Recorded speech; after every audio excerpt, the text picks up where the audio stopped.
Good afternoon, and thanks for being with us. I'm Judy Simpson. Today on the program, we're going to discuss and demonstrate a gentle form of exercise that helps maintain your strength, flexibility, and balance.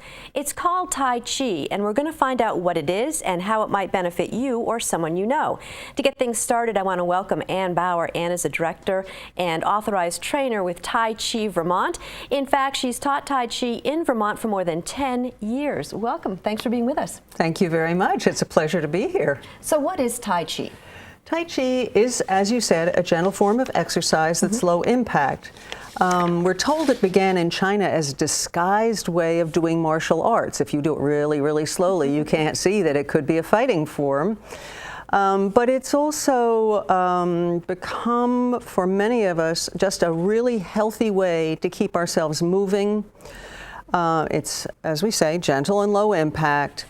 But it requires you to use your mind and your body together because you have to learn a sequence of movements and remember those, as well as each individual movement, and put them together.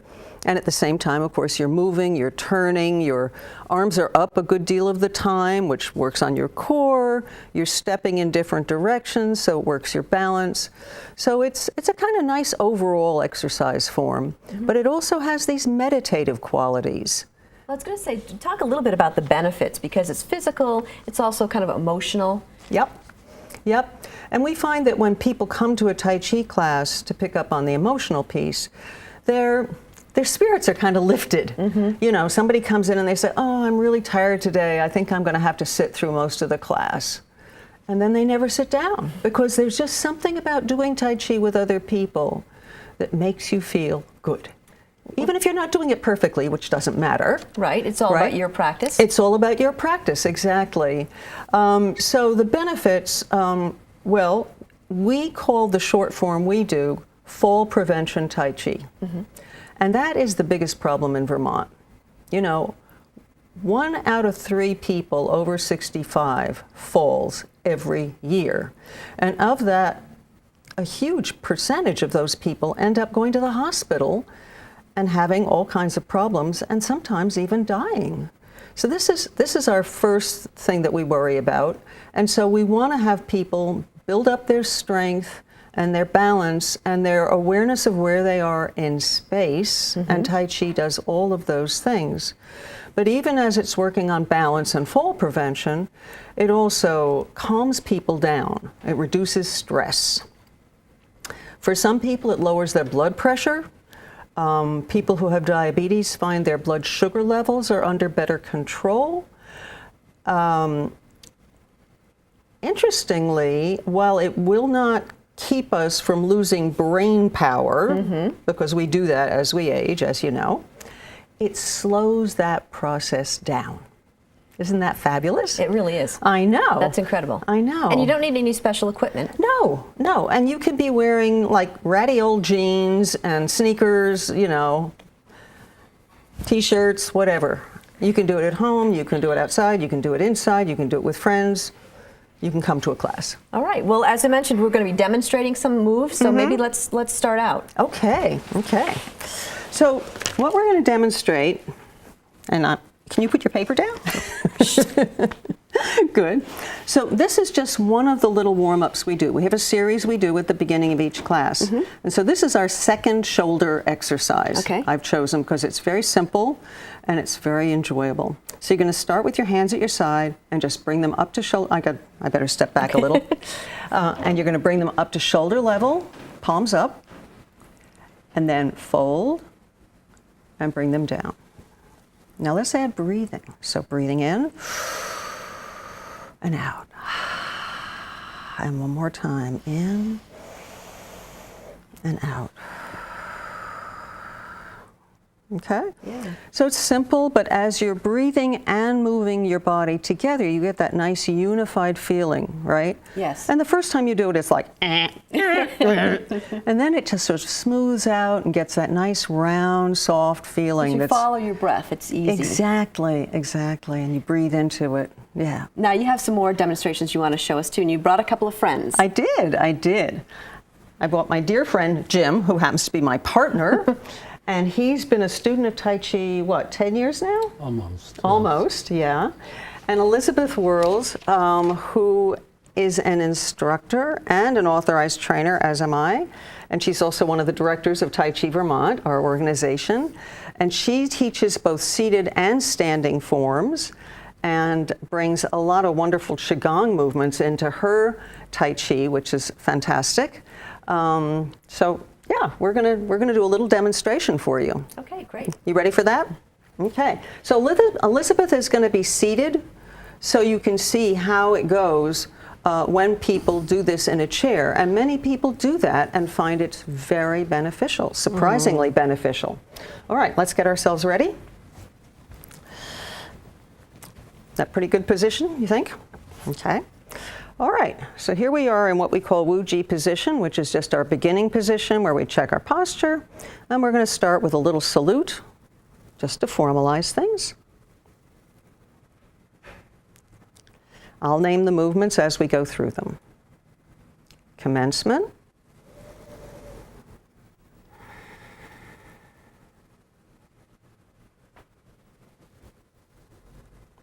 Deep breathing in and out. Very relaxing. Single whip. We have a little transition and then waving hands in the clouds, in which we're actually not moving our hands nearly as much as you might perceive them to be moving.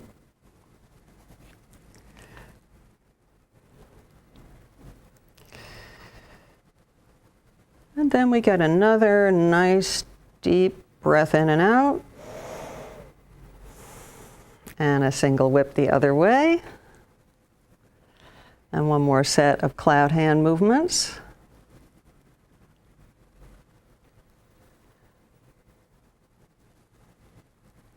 So we're stepping, taking small steps because we don't have a lot of space here. And then we get one more deep breath in and out. Breathe as we close. And we'll end with our salute. Terrific, and as you can see, it's very gentle movements. Yeah. I'm just going to cross in front of you. Sure. So, and obviously people shouldn't be intimidated if they don't know the moves right away. Oh my It's something that gosh. they learn. Oh my gosh, that's the point. You come to learn, right? You don't come to perform, you come to learn. And the learning is so good for our brains, right? And each time you learn something more, and that's fabulous. It's all part of your practice. Now, It Jim, is. as a student, was this hard for you to learn? Well, it had this difficulty as we get a little older, but it's all manageable, and the teaching is such that they understand this, and so it's they bring us along And at a how- rate we can do it. And how has this helped you? Well, in my case, I think the most outstanding difference is with balance. I started out with considerable trouble with balance, and now that seems to have mostly disappeared, after almost 10 years of doing this.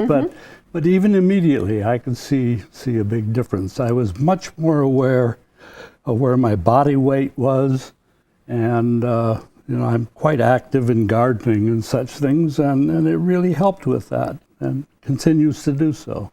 Now, Elizabeth, as an example of someone who maybe couldn't do this standing or was uncomfortable doing the standing, you were seated. Tell me about the benefits that people who, even when they're sitting, can have with this. They're all the same benefits of when you're standing, which are a lot. But reducing the concerns or the anxieties about balance, and also your appearance. How you might look outwardly to others when you're doing it helps to calm the mind and the body, so that then there's more awareness of how the movement feels to you on the inside. And that awareness then helps you to understand the connections throughout your body when you're moving. So when my hand moves, maybe I'm also aware of how the weight is shifting in my foot, in my leg. And when my hip turns shifting the weight, my shoulder goes with it. So that kind of sense of wholeness, coordination, the integration of the body creates better movements. And you're not only just moving more, you're moving better. Is it hard to teach, different to teach someone sitting as opposed to standing? No, except that you have to find a good chair. And sometimes that's the biggest challenge, something that you can sit in comfortably but not flop into or, be jelly-like. So it has to have that your feet can be in the ground, rooted, and your sit bones also firmly supported. Your sit bones are the feet of your torso. Right. So you want to be stable here, but you also have to be able to move easily above. And sometimes that's hard to find that right kind of chair. But that's the whole part of the process, though, is finding those things and feeling how That's exactly it works. right. And also because all of us are concerned about letting people listen to their own bodies and not move with fear of strain. So you want to engage everything, but you also don't want to force or struggle. So you just, when you feel yourself planted in your feet, in your sit bones, it's amazing how much centeredness that produces and energy and life, just That's great. with the doing. The big thing, I think, is that really getting everyone in Tai Chi, whether you're standing or sitting, to understand that really less can be more, and trust that you don't have to force or struggle, that It's all about it what's right for happens. you. Yes. So, Ann, how does somebody find a class? Well, there are two main ways to find a class. One would be to go to our website, which is taichivermont.org. And we have a list of certified instructors there. And so you can see where they're teaching and contact people and ask about their schedule. You can also call your agency on aging or your senior center and ask, and they'll usually have lists of where you can find classes. Because there are a lot of classes taking place. There are, and when we first started, most of our classes were in the Burlington area, but we've been making a concerted effort now to get the classes out to other places. So we just trained a whole group of people in the southern part of the state, and that's great. And we continue to work to get more instructors. We have over 100 instructors in Vermont. And we're not the only group, teaching in Vermont. There are other people teaching as well. But it's important to use someone who's a qualified instructor. You need to have a qualified instructor, and we're very proud of the fact that we not only do we certify our instructors, but we recertify them every 2 years. And we have little workshops in between they can take to keep honing their skills. Like we've got one coming up on mindfulness, and we add new learning, kind of a continuing ed program, if you will.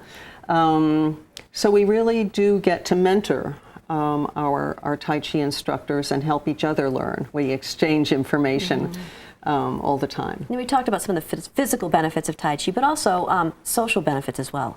Oh my gosh, that is so huge. Some of us as Tai Chi instructors, we get a little upset because the students will have a water break or something and they're just talking and talking and talking and talking and want to get them back to Tai Chi. And then we have to remember that social benefit, just the talking, even if it's just a minute or two, is part of what keeps people coming back. And we're doing something and then I'm the instructor and I make a mistake and everybody has a good laugh at my expense. Everybody relaxes. It's not about being perfect. It's just not about being trying. perfect. It's about just doing the best you can to keep on learning, to keep on growing, and to keep on using your full body mind as best you can for the best health you can have. All right, before we go, a reminder for the website and the phone number to learn more about Tai Chi Vermont. The website is on your screen along with the number 802-457-2877. I want to thank you all for joining me today in the beginning of my Tai Chi practice. That's our program for today. I'm Judy Simpson. We'll see you again next time on Across the Fence.